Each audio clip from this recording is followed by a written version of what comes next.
साथियों, आज हालत ये है कि दीदी की सुबह और शाम मोदी को गाली दिए बिना ना शुरू होती है और ना ही खत्म होती है।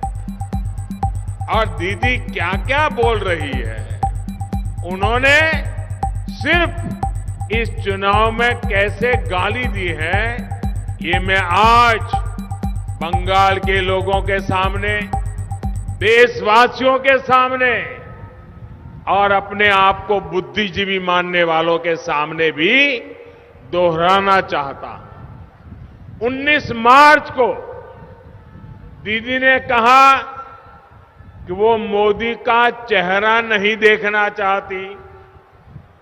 फिर दीदी ने देश के प्रधानमंत्री की तुलना लुटेरे, दंगाई, दुर्योधन, दुशासन, पता नहीं कैसे कैसे लोगों से कर दी।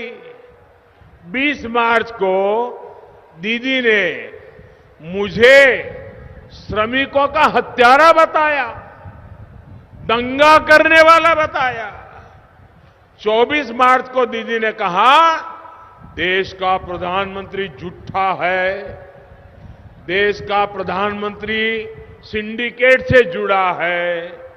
25 मार्च को दीदी ने जो कहा वो बताने से पहले मैं बंगाल के संस्कारी जनता की माफी मांगता हूं।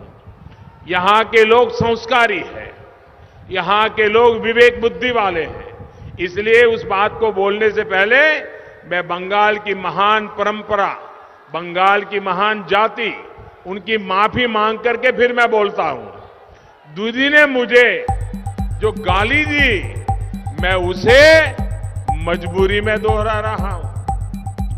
25 मार्च को दीदी ने कहा, देश के प्रधानमंत्री को कहा, जो उनको दीदी के सिवा और कुछ नहीं कहता है, ज्यादा से ज्यादा 2 बार बोलता हूं, दीदी, ओ दीदी। दीदी ने क्या कहा, मुझे ऐसा नहीं बोलना चाहिए लेकिन मेरी मजबूरी है।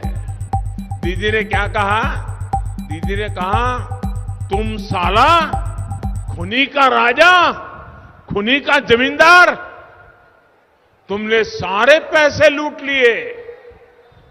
ये भाषा 26 मार्च को दीदी बोली, देश में सिर्फ मोदी की दाढ़ी बढ़ती जा रही है, मोदी के दिमाग के साथ कुछ दिक्कत है, ऐसा लगता है मोदी का कोई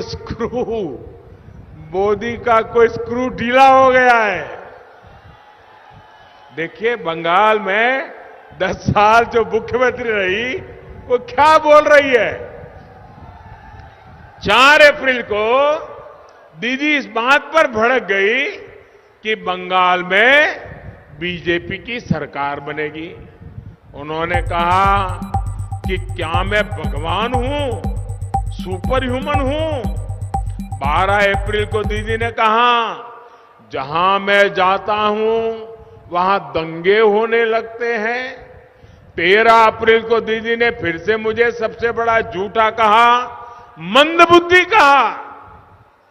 ये लिस्ट बहुत लंबी है, मैंने कुछ ही गालियां जरा आपके सामने प्रस्तुत की है। भाइयों और बहनों, दीदी की गालियों से मुझे कोई दिक्कत नहीं है। दीदी, आप मुझे जितना कोसना है कोसिए, जितनी गाली देनी है दीजिए, लेकिन कम से कम बंगाल की महान परंपरा को, बंगाल की महान संस्कृति के, उसको, बंगाल के कल्चर को मेहरबानी करके मत भूलिए। देश की जनता बंगाल की समृद्ध विरासत, यहां के लोगों की वाणी, वर्तन उस पर गर्व करती है। बंगाल के लोगों ने पूरी दुनिया में भारत का गौरव बढ़ाया है। इसलिए दीदी की इन गालियों ने मोदी का अपमान किया हो ऐसा नहीं है। दीदी ने इन गालियों से बंगाल के कल्चर, यहां की मिठास भरी भाषा, यहां की महान परंपरा को भी शर्मसार